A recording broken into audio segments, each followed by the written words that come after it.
नमस्कार नरमा न्यूज साथ हूं છું યજ્ઞ જોયા મુખ્ય સમાચાર તે બલંશર કરી હેડલાઇન્સ પર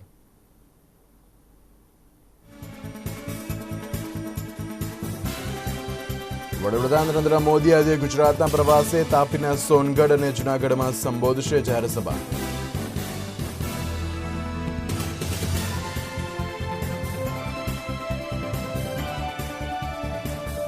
કોંગ્રેસને ચૂંટણી પહેલા લાગી શકે છે મોટો ઝટકો। અલ્પેશ ઠાકોર પાર્ટીના તમામ હોદ્દા પરથી આપી શકે છે રાજીનામું।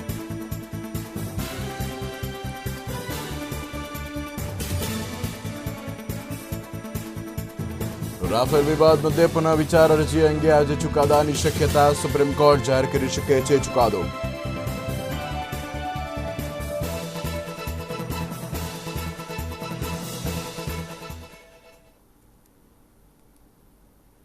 તો જે સમાચાર વિગતવાર તો ગુજરાતમાં પણ લોકસભાની ચૂંટણીનો માહોલ તેના ચરમ પર પહોંચી ગયો છે। ત્યારે ભાજપ અને કોંગ્રેસ પોતાનું પલ્લું મજબૂત કરવા માટે ગમે તે કરીને જીતવા માટે દમ લગાવી રહ્યું છે। ત્યારે કોંગ્રેસ માટે વધુ એક ઝટકો લાગી શકે છે। ત્યારે કોંગ્રેસના નેતા અલ્પેશ ઠાકોર રાજીનામું આપે તેવા સમાચાર સામે આવ્યા છે અને તેવા સમાચાર સામે આવતા કળભળાટ મચી જવા પામ્યો છે। ત્યારે ઠાકોર સેનાની કોર કમિટીની બેઠકમાં મહત્વનો એક નિર્ણય લેવામાં આવ્યો છે। ત્યારે કહેવામાં આવ્યું છે કે આગામી 24 કલાકમાં અલ્પેશ ઠાકોર કોંગ્રેસમાંથી રાજીનામું આપશે અને સૂત્રોના કહેવા અનુસાર અલ્પેશ ઠાકોર કોંગ્રેસમાંથી રાજીનામું આપશે એટલું જ નહીં પરંતુ તે ભાજપમાં પણ જોડાશે। કહેવામાં આવ્યું છે કે અલ્પેશનું રાજીનામું ઓપરેશન રાધનપુરનો ભાગ હોઈ શકે છે। ત્યારે આ પહેલા પાટણ લોકસભા લડવા મુદ્દે અલ્પેશ ઠાકોર અને કોંગ્રેસ વચ્ચે નારાજગી વર્તાઈ હતી। ત્યારે હવે અલ્પેશ ઠાકોર રાજીનામું આપશે તેવા સમાચાર સામે આવતા કળભળાટ મચી જવા પામ્યો છે। અત્રે ઉલ્લેખનીય છે કે ઠાકોર સેનાએ પણ કોંગ્રેસથી છેડો ફાડવાનું શરૂ કરી દીધું છે।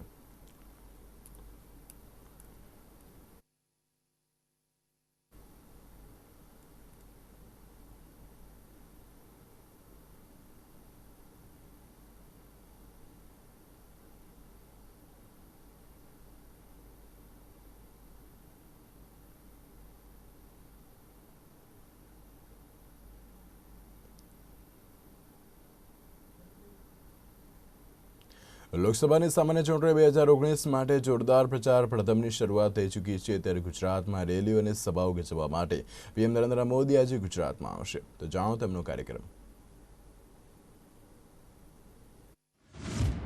ચૂંટણી પ્રચાર માટે મોદી ગુજરાત આવશે।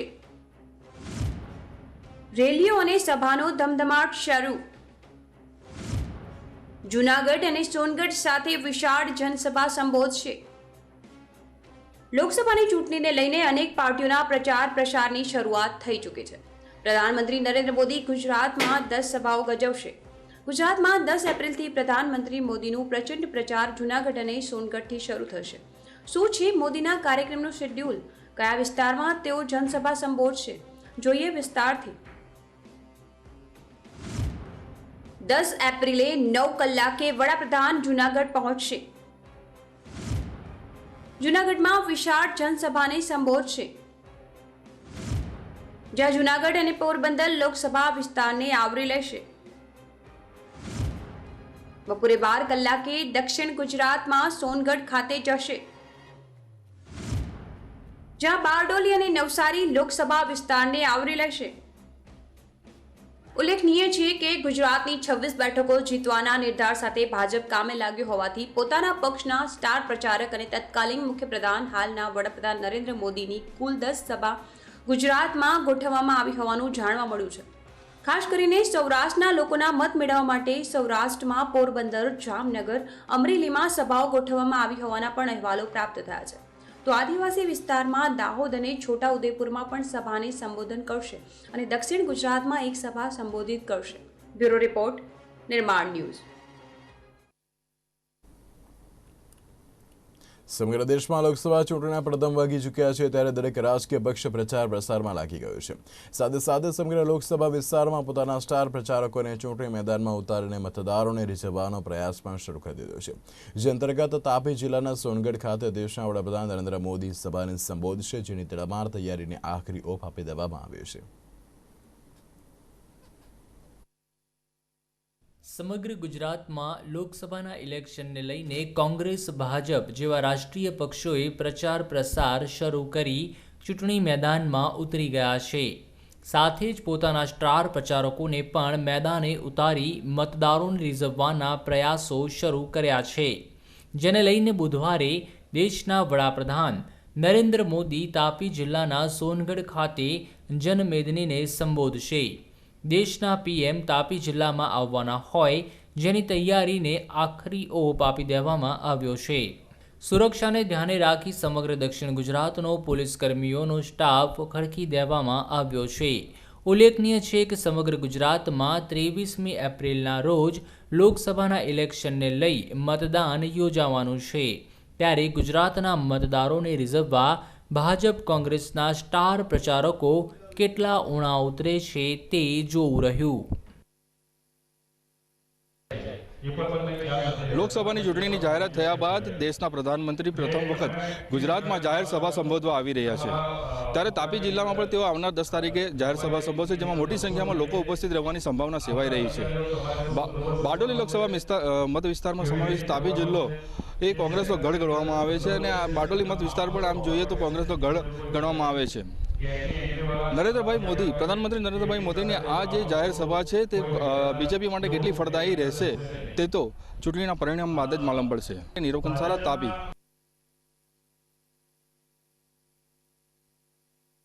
પ્રથમ તબક્કાના મતદાનના 2 દિવસ પહેલા નક્સલીઓએ છત્તીસગઢના દંતેવાડામાં આઈઈડી બ્લાસ્ટથી હુમલો કર્યો છે. ત્યારે નક્સલીઓના નિશાને ભાજપના સ્થાનિક ધારાસભ્ય ભીમા મંડાવીનો કાફલો હતો, જે મંગળવારે બપોરે નકુલનારથી લગભગ 2 કિલોમીટર દૂર શ્યામગીરીથી પસાર થઈ રહ્યો હતો. ત્યારે ડીજીપી સુંદરરાજે જણાવ્યું હતું કે બ્લાસ્ટ પછી ધારાસભ્ય મંડાવી અને તેમના ડ્રાઈવરનું ઘટનાસ્થળે કરુણ મોત નીપજ્યું હતું. તેમની સુરક્ષામાં તૈનાત 3 જવાન પણ હુમલામાં શહીદ થયા હતા. ત્યારે હુમલો ત્યારે થયો હતો જ્યારે ધારાસભ્ય મંડાવી ચૂંટણી પ્રચાર કરીને પરત ફરી રહ્યા હતા. નક્સલ પ્રભાવિત વિસ્તાર હોવાને કારણે દંતેવાડામાં ચૂંટણી પ્રચાર બપોરે 3 વાગ્યે જ પૂરો થઈ ગયો હતો અને મંડાવી બુલેટપ્રૂફ ગાડીમાં સવાર હતા. તેમના કાફલામાં સુરક્ષા દળની ગાડી પણ હતી. ત્યારે વિસ્ફોટ એટલો જોરદાર હતો કે મંડાવી અને સુરક્ષા દળની ગાડી ક્ષતિગ્રસ્ત થઈ ગઈ હતી.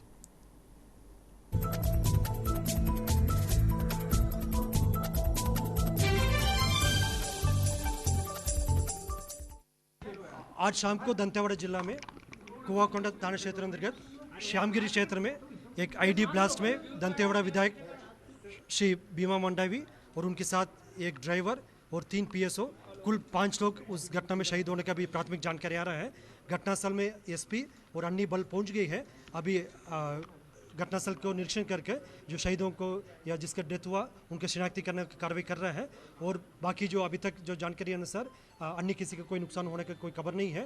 फिर भी घटनास्थल के आसपास पूरा सर्चिंग जारी है और प्राथमिक जानकारी ये प्राप्त हुआ. अभी घटना भी थोड़ी देर पहले हुआ है. पहले प्राथमिकता से हम उधर जो जिसका डेथ हुआ है उनका डेड बॉडी को तत्काल उधर से इवैक्यूएट करके जिला मुख्यालय तक लेकर बाकी जो कार्रवाई करने के लिए प्राथमिकता है. यदि कोई इंजर्ड है उनके इलाज की प्राथमिकता है. इसके पश्चात पूरा घटना की समीक्षा की जाएगा, कैसा हुआ क्या हुआ. अभी तो प्राथमिक जानकारी जो मिला उसको मैं शेयर कर रहा हूँ.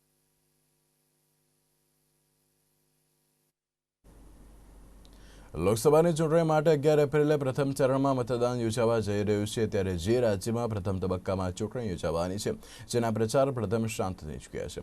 ચૂંટણી પંચના નિયમો હેઠળ હવે આ રાજ્યમાં રેલી, જનસભા, ભાષણ અને રોડ શો કરી શકશે નહીં. પ્રચાર ગાડીઓના પૈડા થંભી ગયા છે. ત્યારે ફક્ત ઘરે ઘરે જઈને શાંતિથી મત માંગવાની મંજૂરી હશે. કોઈ ઉમેદવાર આદર્શ ચૂંટણી આચાર સંહિતાનું ઉલ્લંઘન કરતો જોવા મળ્યા તો તેના વિરુદ્ધ પણ કાર્યવાહી કરવામાં આવશે. લોકસભાની ચૂંટણીને લઈને પ્રથમ ચરણનું મતદાન 11 એપ્રિલે થવા જઈ રહ્યું છે. તેવામાં નિર્વાચન આયોગના નિર્દેશ પર દરેક ઉમેદવારો તેમજ તેના પ્રચારકો દ્વારા પ્રચાર 9 એપ્રિલની સાંજે 5 વાગ્યાથી પ્રચાર પડઘમ શાંત થઈ ગયા છે. હવે પછી ચૂંટણી પ્રચાર કરવા પર તેને આદર્શ આચાર સંહિતાનું ઉલ્લંઘન માનવામાં આવશે અને સંભવિત ઉમેદવાર તેમજ તેના પ્રચારકોના વિરુદ્ધ લોક પ્રતિનિધિત્વ અધિનિયમ 1951ની ધારાઓમાં કાર્યવાહી કરવામાં આવશે. महाराष्ट्र, आंध्र प्रदेश, अरुणाचल प्रदेश, मेघालय, मिजोरम, नागालैंड, अंदमान અને નિકોબાર, લક્ષદ્વીપ, સિક્કિમ, તેલંગાણા, ઉત્તરાખંડ, આસામ, બિહાર, છત્તીસગઢ, જમ્મુ અને કાશ્મીર, મણિપુર, ઓડિશા, ત્રિપુરા, ઉત્તર પ્રદેશ અને પશ્ચિમ બંગાળમાં યોજાશે મતદાન. આ મત વિસ્તારમાં ચૂંટણી પ્રચારનો આખરી દિવસ હોય તમામ રાજકીય પક્ષો દ્વારા ચૂંટણી પ્રચારનો ધમધમાટ કરવામાં આવ્યો હતો. દિગ્ગજ નેતાઓ મતદાતાઓને રીઝવવા માટે કોઈ પણ કચાશ બાકી રાખી ન હતી. બ્યુરો રિપોર્ટ, નિર્માણ ન્યૂઝ. રાફેલ સોદા મામલે પુનઃવિચાર અરજી અંગે સુપ્રીમ કોર્ટ આજે ચુકાદો આપી શકે છે. ત્યારે આ સાથે સ્પષ્ટ થઈ જશે કે રાફેલ સોદા મામલે કોર્ટમાં આગળ સુનાવણી થશે કે નહીં. સુપ્રીમ કોર્ટમાં માર્ચ મહિનામાં રાફેલ સોદામાં પુનઃવિચાર અરજી અંગે કેન્દ્ર સરકારના પ્રાથમિક વાદ અંગે સુનાવણી પૂર્ણ થઈ ચૂકી છે. ત્યાર પછી સુપ્રીમે ચુકાદો અનામત રાખ્યો હતો. ત્યારે સુપ્રીમ કોર્ટે કહ્યું હતું કે આ મામલામાં કેન્દ્રના વાદ અંગે નિર્ણય લેવામાં આવશે અને તથ્યો અંગે વિચારણા કરવામાં આવશે. ત્યારે કેન્દ્રએ કોર્ટમાં કહ્યું હતું કે પુનઃવિચાર અરજી કરનારા અરજદાતાઓને ગેરકાયદેસર રીતે મેળવેલા વિશેષ અધિકાર ધરાવતા દસ્તાવેજોને આધાર બનાવી શકાય નહીં.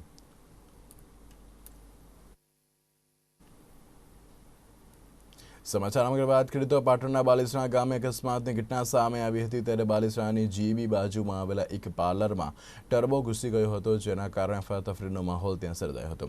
ત્યારે ટર્બો ઘૂસી જતા પાર્લર આગળ પાર્ક કરેલા એક્ટિવાનો કચરગાળ નીકળી ગયો હતો અને અકસ્માતમાં એક વ્યક્તિ ઘાયલ થયો હતો, જેને સારવાર માટે નજીકની હોસ્પિટલમાં ખસેડવામાં આવ્યો હતો.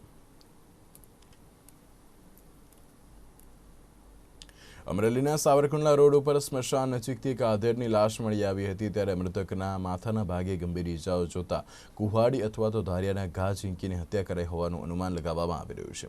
આ અંગે માહિતી મળતા જ અમરેલી એલસીબીનો કાફલો ઘટનાસ્થળે દોડી આવ્યો હતો, જેમણે મૃતદેહને પોસ્ટમોર્ટમ અર્થે ખસેડીને વધુ તપાસ હાથ ધરી હતી. બોટાદ જિલ્લાના ગઢડા તાલુકાના પળવદર ગામ ખાતે આજુબાજુના 10 થી 15 ગામના કોળી સમાજના આગેવાનો તથા સરપંચો બેઠક યોજી હતી, જેમાં ભાવનગર લોકસભા બેઠક પરથી ભાજપના ઉમેદવાર ભારતીબેન શિયાળને સમર્થન આપવાનો નિર્ણય કરવામાં આવ્યો હતો. જેમાં ભારતીબેનને વધુમાં વધુ મત કઈ રીતે તે માટે ચર્ચા વિચારણા કરવામાં આવી હતી. ત્યારે આ બેઠકમાં આસપાસના ગામના સરપંચો, ઉપસરપંચો તેમજ કોળી સમાજના આગેવાનો મોટી સંખ્યામાં હાજર રહ્યા હતા.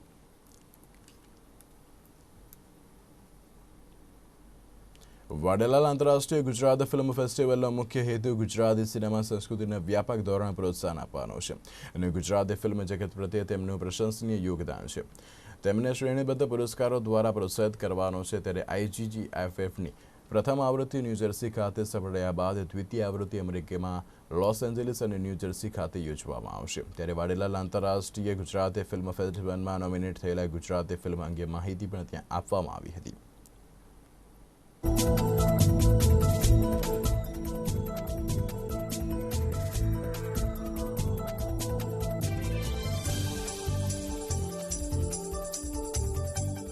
આજે વાડીલાલ ઇન્ટરનેશનલ ગુજરાતી ફિલ્મ ફેસ્ટિવલમાં જે સેકન્ડ યર છે, આ ગયા વર્ષે પણ થયેલું આ બીજા વર્ષ છે. અમેરિકામાં જે ત્યાંનું હોલિવૂડ કહેવાય છે તે ખાતે આપણે આ ગુજરાતી ફિલ્મ ફેસ્ટિવલ યોજાઈ છે. ગુજરાતી ફિલ્મ્સ જે પ્રમાણે બની રહી છે અને જે પ્રમાણે રફતાર પકડી રહી છે, ગુજરાતી ફિલ્મ ઇન્ડસ્ટ્રી બહુ જ સારી રીતે ચાલી રહી છે અને સરકારની જે નીતિઓ છે, જે પ્રોત્સાહન નીતિઓ આપી છે, ઘણી બધી સરકારે નીતિઓ બહાર પાડી છે, સબસિડી જેવી છે ને એવી બધી બહુ જ સરસ છે અને આ જ સપોર્ટની લીધે ગુજરાતી ઇન્ડસ્ટ્રી બહુ જ સારી પ્રગતિ કરશે.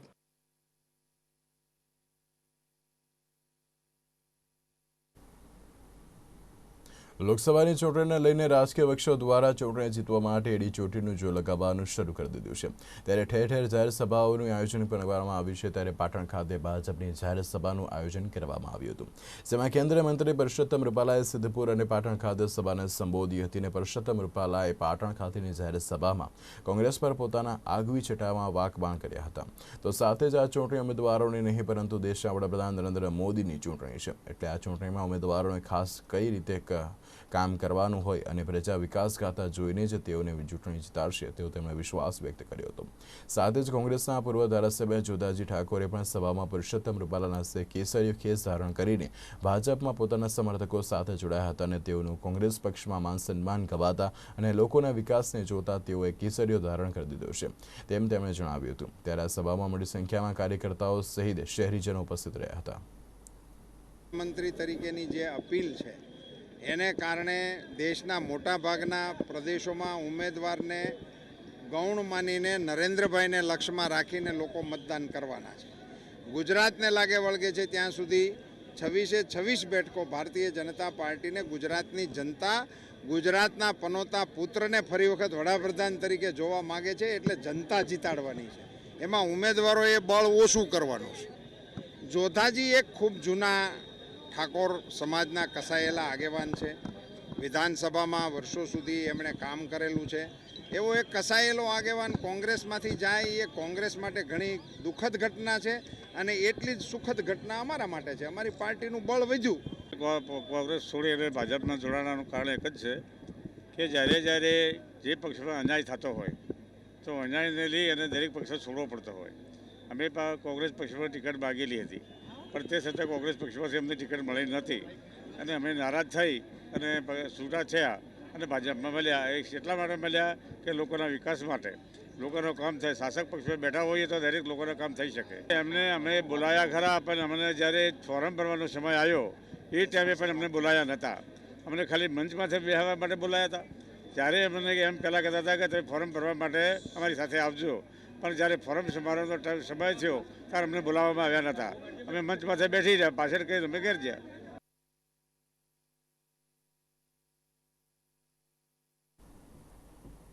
ભાજપ સાથે છેડો ફાડીને કોંગ્રેસ સાથે હાથ મિલાવનારા શત્રુઘ્ન સિન્હા બિહારના ગયાના ગાંધી મેદાનમાં કોંગ્રેસ પાર્ટી તરફથી પ્રચાર કરીને ચૂંટણી સભાને સંબોધન કર્યું હતું, જેમાં શત્રુઘ્ન સિન્હાએ વડાપ્રધાન નરેન્દ્ર મોદી અને ભાજપ પર તીખા શાબ્દિક પ્રહાર કર્યા હતા અને તેમણે કહ્યું હતું કે નોટબંધી સૌથી મોટો ઘોટાળો છે. મેં ચોકીદાર હોના ભાજપના કેમ્પેનની ટીકા કરીને કહ્યું હતું કે મેં ભી ચોકીદાર હું દ્વારા જનતા સામે વાહવાઈ ન કરો. જનતા 5 વર્ષનો હિસાબ માંગે છે.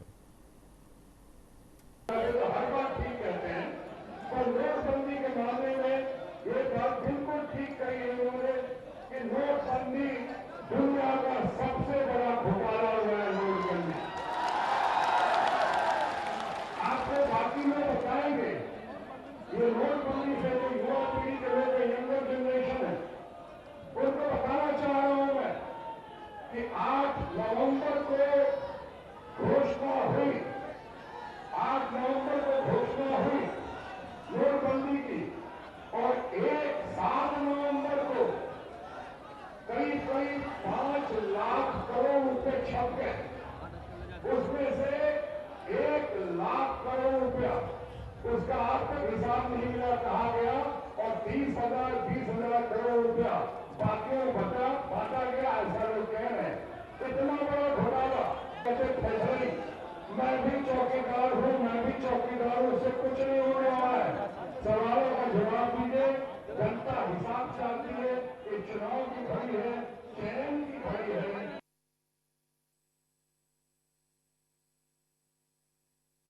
હવામાન ખરાબ હોવા છતાં કોંગ્રેસના રાષ્ટ્રીય અધ્યક્ષ રાહુલ ગાંધી ગયા પહોંચ્યા હતા અને ગયાના ગાંધી મેદાનમાં ચૂંટણી સભાને સંબોધન દરમિયાન તેમણે વડાપ્રધાન નરેન્દ્ર મોદી ઉપર નિશાન સાધ્યું હતું. રાહુલ ગાંધીએ કહ્યું હતું કે અમે હિન્દુસ્તાનના ટુકડા થવા દઈશું નહીં.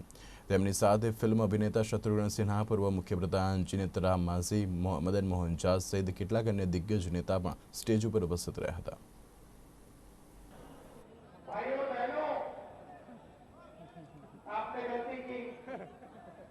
मैं आपको बताता हूं, आपने एक बात समझी नहीं.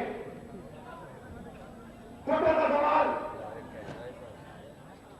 क्या किसान के घर के सामने चौकीदार दिखाई देता है? ना ना बेरोजगार युवा के घर के सामने चौकीदार दिखाई देता है?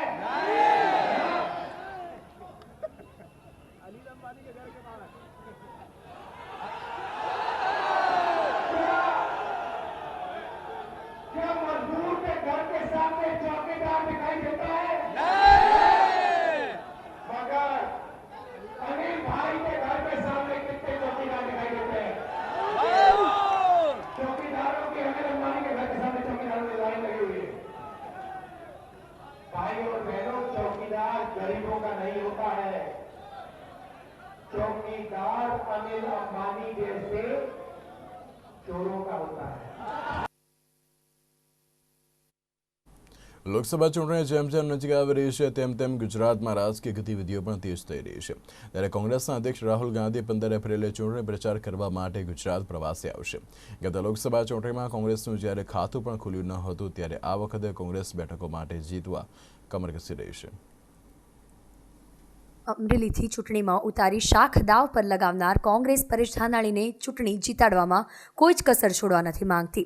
ત્યારે પ્રતિષ્ઠાના જંગ સમી બની ગયેલી અમરેલી બેઠક જીતવા ખુદ રાહુલ ગાંધી આક્રમક બન્યા છે. એ જ કારણસર ગુજરાતમાં રાહુલ ગાંધીની પહેલી સભાનું આયોજન વિપક્ષ નેતા પરેશ ધાનાણીના ગઢ અમરેલીમાં કરાયું છે.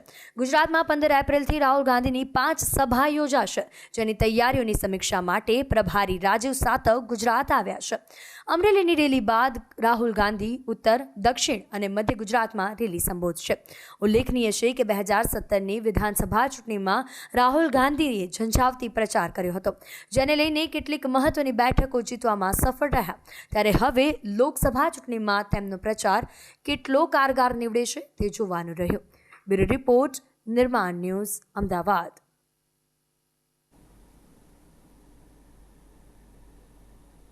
કમલમ ખાતે મુખ્યમંત્રી વિજય રૂપાણીની પત્રકાર પરિષદ યોજવામાં આવી હતી. ત્યારે ભાજપના સંકલ્પ પત્રનું ગુજરાતીમાં વિમોચન ત્યાં કરવામાં આવ્યું હતું. ત્યારે કોંગ્રેસની જેમ અમે ખોટા વાયદા નથી કર્યા તેવું મુખ્યમંત્રી વિજય રૂપાણીએ મહત્વનું નિવેદન પણ આપ્યું હતું. ત્યારે રૂપાણીએ વધુમાં કહ્યું હતું કે 60 વર્ષ કોંગ્રેસના અને 60 મહિના વડાપ્રધાન નરેન્દ્ર મોદીના. ત્યારે ભ્રષ્ટાચાર મુક્ત ભારતની સ્થાપના ભાજપ કરી છે તેવું મહત્વપૂર્ણ તેમણે જણાવ્યું હતું. અને કિસાન કલ્યાણ નિધિ યોજના તમામ ખેડૂતોને આપવામાં આવશે અને તેના કારણે ખેડૂતોનો વિકાસમાં થશે.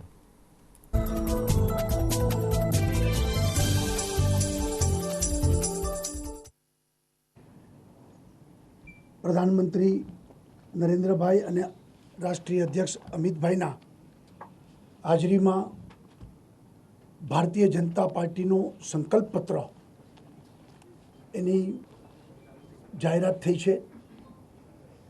સંકલ્પશીલ ભારત, સશક્ત ભારત એનું ટાઇટલ આપ્યું છે. 130 કરોડ ભારતીયોના સપનાનું નવું ભારત સર્જવાની આ નેમ ધરાવતો સંકલ્પ પત્ર કાલે રજૂ થયો છે. આપણે બધા જાણીએ છીએ કે સશક્ત ભારતના નિર્માણ માટે આધારશિલા મૂકવામાં આવી છે. વાયદા, વેપાર, ખોખલા વચનોની વણઝાર કોંગ્રેસની જેમ અમે આપી નથી. એક જવાબદાર, પાછી સરકાર બનાવનાર એ રીતે પક્ષે ઘોષણાપત્ર, સંકલ્પપત્ર એ જાહેરાત કરી છે. 60 મહિનામાં એટલે કે 5 વર્ષ વિકાસમાં ઐતિહાસિક કૂચ અને ભારતની પ્રતિષ્ઠા સમગ્ર દુનિયામાં વધે એ રીતની કામગીરી હરેક ક્ષેત્રમાં થઈ છે. ભારતવાસી નહીં પરંતુ દુનિયા ભારતનો વિકાસને સ્વીકારે છે.